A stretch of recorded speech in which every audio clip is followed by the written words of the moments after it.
ফিরে এলাম বিরতির পর। পুজো দিয়ে ফেরার পথে ভয়াবহ পথ দুর্ঘটনা রাজস্থানের দৌসা জেলায়। পূর্ণার্থী বোঝাই পিকআপ ভ্যানের সঙ্গে ট্রাকের মুখোমুখি সংঘর্ষে মৃত্যু হল 10 জনের। মর্মান্তিক এই দুর্ঘটনায় আহত হয়েছেন অন্তত 12 জন পূর্ণার্থী। তাদের ভর্তি করা হয়েছে জয়পুর হাসপাতালে। আহতদের অনেকের অবস্থা গুরুতর বলেও জানা গিয়েছে। পুজো দিয়ে ফেরার পথে ভয়াবহ পথ দুর্ঘটনা রাজস্থানের দৌসা জেলায়। পূর্ণার্থী বোঝায় পিকআপ ভ্যানের সঙ্গে ট্রাকের মুখোমুখি সংঘর্ষে মৃত্যু হল 10 জনের।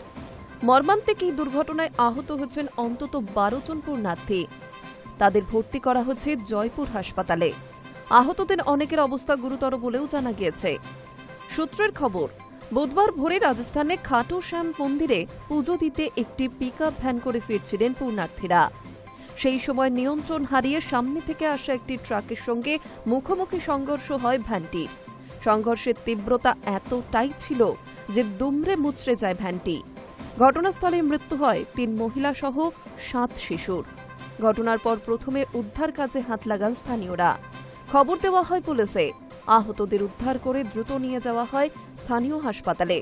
সেখান থেকে বেশিরভাগ আহতকে রেফার করা হয়েছে জয়পুরে। অন্যদিকে মৃতরা সকলেই উত্তরপ্রদেশের এটার বাসিন্দা বলে জানিয়েছেন পুলিশ। এই দুর্ঘটনা প্রসঙ্গে দৌসা পুলিশ সুপার সাগর রানা বলেন, খাটু শ্যাম মন্দির দর্শন করে ফেরার সময় পথে ভয়াবহ দুর্ঘটনার কবলে পড়ে পিকআপ ভ্যানটি, যার জেরে 10 জনের মৃত্যু হয়েছে। আহত হয়েছেন 60 থেকে 8 জন। তাদের ইতিমধ্যে জয়পুরের SMS হাসপাতালে ভর্তি করা হয়েছে। কিভাবে এই দুর্ঘটনা ঘটল তা খতিয়েও দেখা হচ্ছে। মৃতরা সকলে উত্তরপ্রদেশের বাসিন্দা। তাদের পরিজনকে খবর দেওয়া হচ্ছে। অন্যদিকে স্থানীয়দের দাবি, দুর্ঘটনার জেরে অন্তত 12 জন আহত হয়েছেন, যাদের বেশিরভাগেরই অবস্থা অত্যন্ত গুরুতর। Hi news network. আগামী মাসে আমেরিকা যাচ্ছেন প্রধানমন্ত্রী নরেন্দ্র মোদী। রাষ্ট্রসংঘের সাধারণ পরিষদে যোগ দিতেই তিনি সে দেশে যাচ্ছেন। কিন্তু এর পাশাপাশি পরিকল্পনা রয়েছে মার্কিন প্রেসিডেন্ট ডোনাল্ড ট্রাম্পের সঙ্গেও দ্বিপাক্ষিক বৈঠক করবেন তিনি। এমনই দাবি এক সর্বভারতীয় সংবাদ মাধ্যমের। মাত্র কয়েকদিন আগেই রুশ তেল আমদানির শাস্তি হিসেবে ভারতের উপর অতিরিক্ত শুল্ক চাপিয়ে দিয়েছে ট্রাম্প। জানিয়ে দিয়েছেন বাণিজ্য নিয়ে ভারতের সঙ্গে আর কোনো আলোচনা হবে না। যতদিন না শুল্ক নিয়ে সমস্যার সমাধান হয় ততদিন আলোচনার পক্ষপাতী নন মার্কিন প্রেসিডেন্ট। অর্থাৎ ভারত আমেরিকা বাণিজ্য চুক্তির ভবিষ্যৎ এখন বিষবাও জলে। এহেন পরিস্থিতিতে আগামী মাসে আমেরিকা যাচ্ছেন প্রধানমন্ত্রী নরেন্দ্র মোদী। রাষ্ট্রসংঘের সাধারণ পরিষদে যোগ দিতেই তিনি সে দেশে যাচ্ছেন। কিন্তু এর পাশাপাশি পরিকল্পনা রয়েছে মার্কিন প্রেসিডেন্ট ডোনাল্ড ট্রাম্পের সঙ্গেও দ্বিপাক্ষিক বৈঠক করবেন তিনি। এই পরিস্থিতিতে বন্ধু ট্রাম্পের সঙ্গে তার একান্ত বৈঠকে কি বরফ গলবে, আপাতত সেই দিকেই তাকিয়ে ওয়াকিবহল মহল। জানা যাচ্ছে সেপ্টেম্বরের শেষ থেকে নিউ ইয়র্কে ভিড় জমাবেন রাষ্ট্রনেতারা। সেখানে ট্রাম্প ছাড়াও ইউক্রেনের প্রেসিডেন্ট জেলেন্সকি সহ অন্যান্য বিশ্ব নেতাদের সঙ্গেও বৈঠক হতে পারে মোদির। তবে নিঃসন্দেহে অন্য বৈঠকগুলির চেয়ে এই মুহূর্তে ট্রাম্পের সঙ্গে তার বৈঠকে যে সবচেয়ে বেশি আগ্রহ তৈরি করাবে তা বলাই বাহুল্য।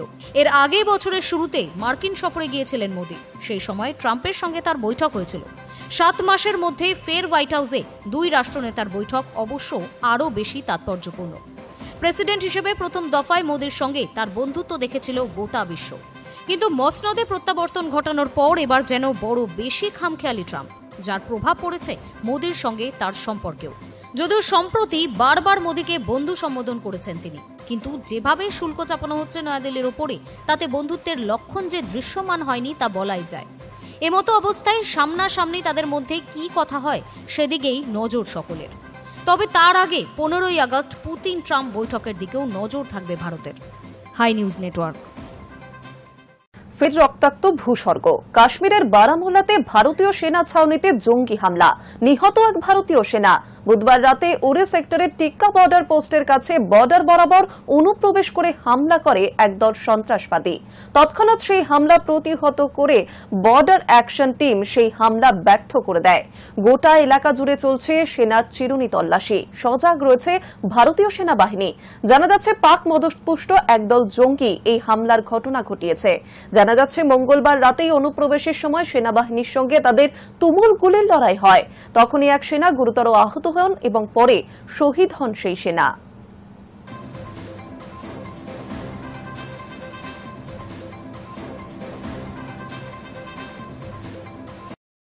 ভারত পাক সংঘর্ষ বিরতি সম্পন্ন হলেও তার রেশ এখনো জারি রয়েছে।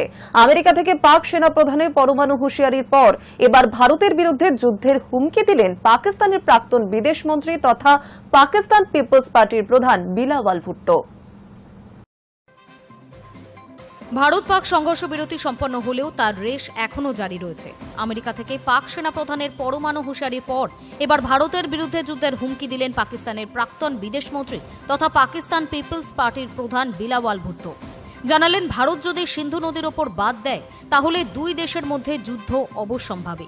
শুধু তাই নয়, সিন্ধু সহ ভারতের 6 নদী দখল করারও হুমকি দিলেন ভুট্টো। পেহেলগাঁওয়ে জঙ্গি হামলা ও 26 জন পর্যটকের মৃত্যুর পাল্টা অপারেশন সিন্দুরের পাশাপাশি পাকিস্তানের বিরুদ্ধে একাধিক কড়া পদক্ষেপ নিয়েছে ভারত, যার মধ্যে অন্যতম 1960 সালের সিন্ধু জল চুক্তি বাতিল করা হয়েছে। সিন্ধুতে বাঁধ নির্মাণ করা হবে বলে জানিয়ে দিয়েছে ভারত। এর পরিপ্রেক্ষিতেই যুদ্ধের হুমকি দিয়ে ভুট্টো বলেন, যদি ভারতের প্রধানমন্ত্রী নরেন্দ্র মোদী সিন্ধু নদীর ওপর কোনো রকম কাটাছেঁড়া করেন তাহলে তো আমাদের ইতিহাস, সংস্কৃতি ও আমাদের সভ্যতার ওপর হামলা। পাকিস্তানের প্রাক্তন বিদেশমন্ত্রী আরও বলেন, যুদ্ধ বাদলে পাকিস্তানের মানুষের ক্ষমতা রয়েছে মোদির মোকাবিলা করার। আর একবার ভারতের সঙ্গে যুদ্ধ হলে পাকিস্তান সিন্ধু ও তার সবকটি উপনদীর দখল নেবে। ভুট্টোর এই হুঁশিয়ারি এমন সময় এলো যখন আমেরিকার মাটিতে দাঁড়িয়ে পরমাণু হামলার হুঁশিয়ারি দিয়েছেন পাক সেনাপ্রধান।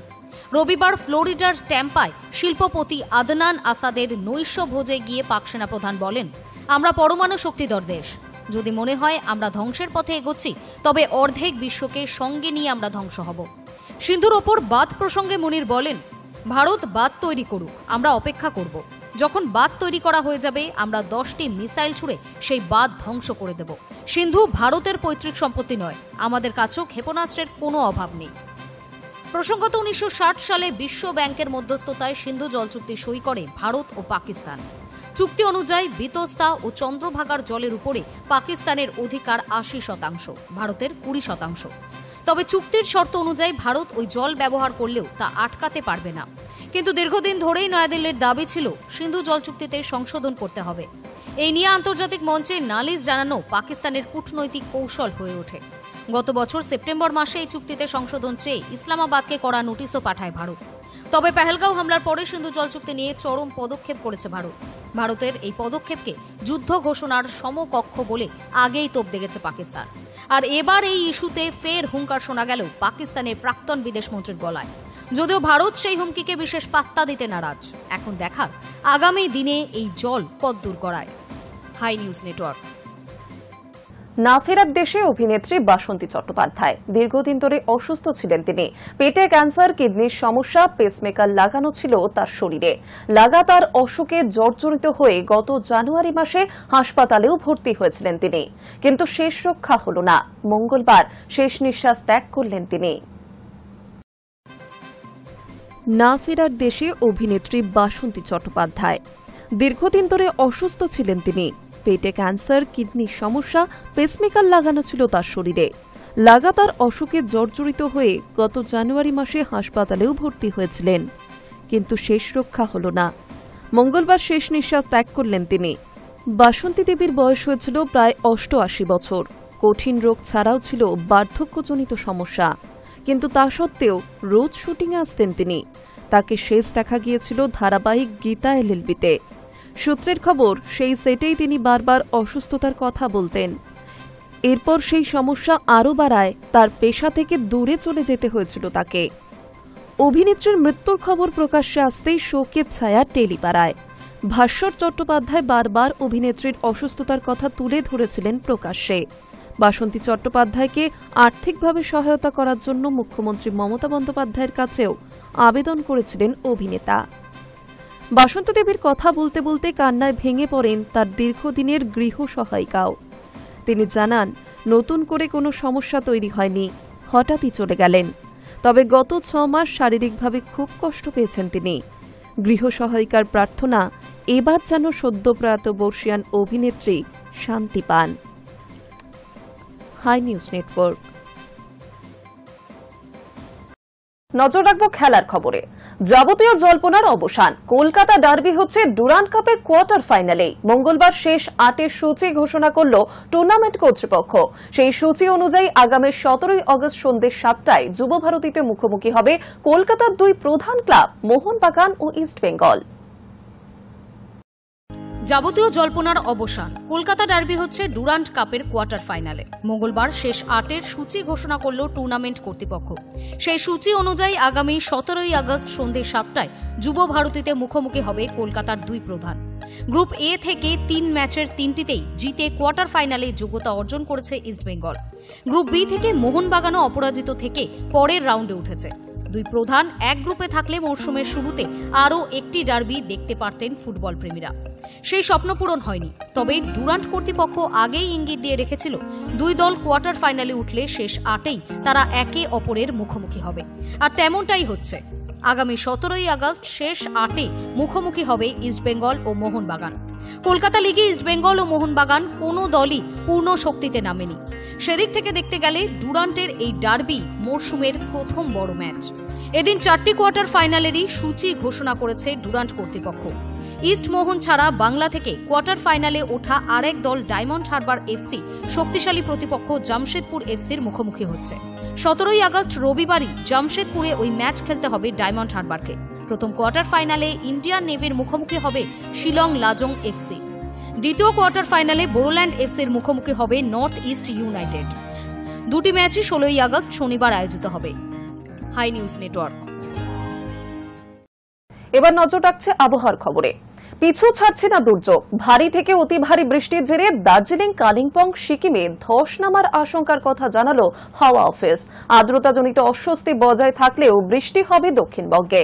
সমুদ্র উত্তাল থাকবে, তাই শনিবার পর্যন্ত বাংলা ও ওড়িশার মৎস্যজীবীদের সমুদ্রে যাওয়ার ক্ষেত্রে নিষেধাজ্ঞা জারি করেছে আবহাওয়া দফতর।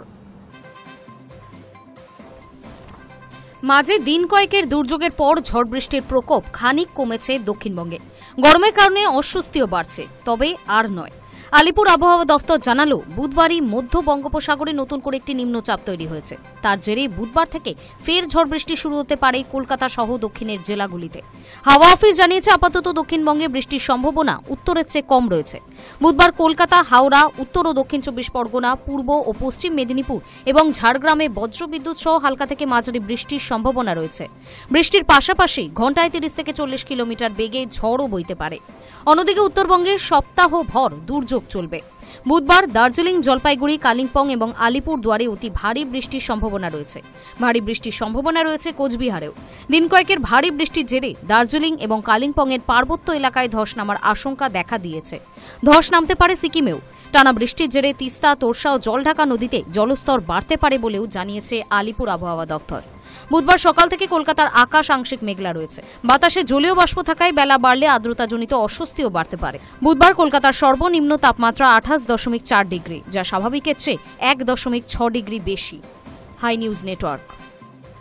নিউজ টুডে এখন এই পর্যন্তই। অন্যান্য খবরের জন্য নজর রাখুন হাই নিউজে। নির্ভীক, নিরপেক্ষ।